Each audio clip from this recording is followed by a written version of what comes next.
Welcome all to this demo lecture. This is Dr. Debajit Dey, a faculty at the Division of Biological Sciences of Genome Institute of Technology. Today, I will talk to you about the molecular biology course being offered by the Institute.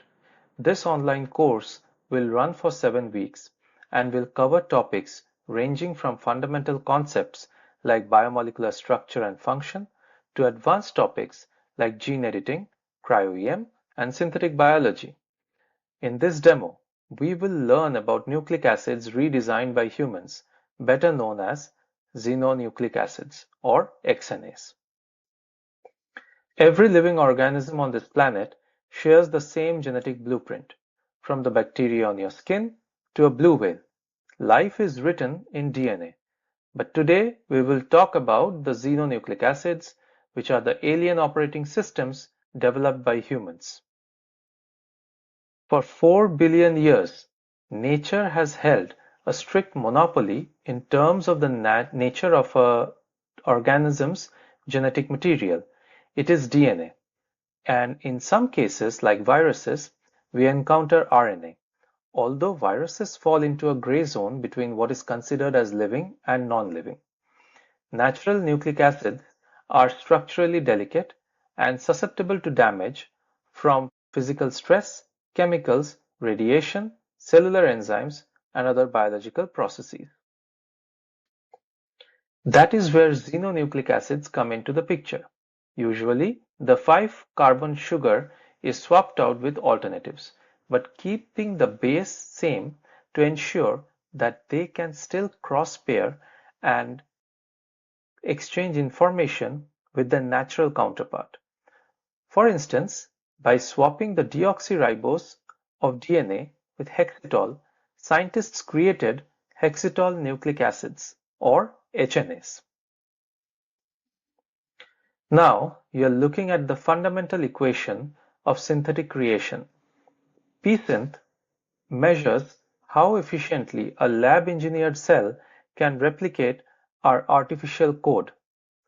Synthetic sugar is the custom lock that we have designed. It's bulky and nature's keys, that is the natural polymerases, don't fit it. Polymerase adaptation is the key we have to invent through directed evolution to brute force natural enzymes, mutating them over and over until they are smart enough to grasp our synthetic code. The integral symbol shows that this happens in an iterative process over a period of time.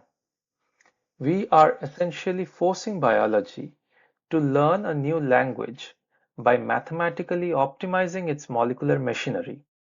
We just don't build the code, we build the engine that runs it.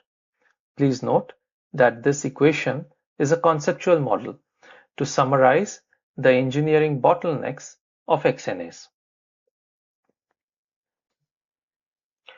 And when you successfully build that engine, you unlock a biological superpower, genetic invisibility. Because XNA is man-made, natural enzymes in the human body don't recognize it. This means an XNA drug can float through your bloodstream untouched, delivering the medicine right where it needs to go, without getting degraded. Furthermore, it creates a perfect genetic firewall. If an XNA organism ever escaped a lab, it couldn't cross-contaminate wild DNA because they speak completely different molecular languages. Now, let's look closely at one of these examples. This is TNA, or triose nucleic acid, while natural DNA or RNA relies on the 5'carbon pentose sugar, which links together using a 5' to 3' linkage.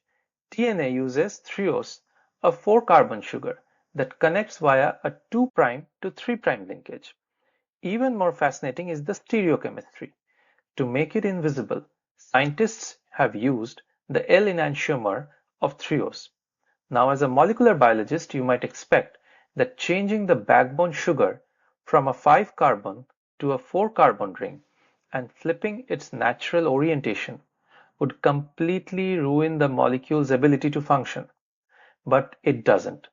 DNA can still perfectly form Watson-Crick base pairs, with complementary strands of natural DNA and RNA.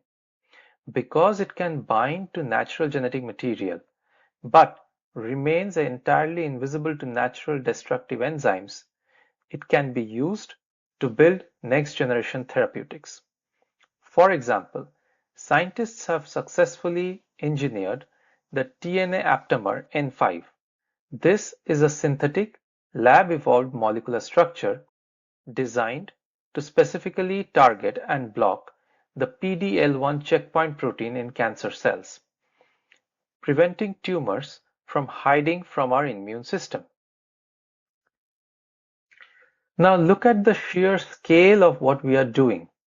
Nature took 4 billion years to iterate on DNA and RNA. In just the last 15 years, humans have created about 8 different classes of functional synthetic alternatives. We have officially outpaced evolution. Now we are moving past the era of just reading the textbooks. We are now writing it, and XNA is our gateway to a designer biosphere. So, if you like this demo, do please check out our website at bitgenome.in, and I hope to see you all in the next class. Thank you very much.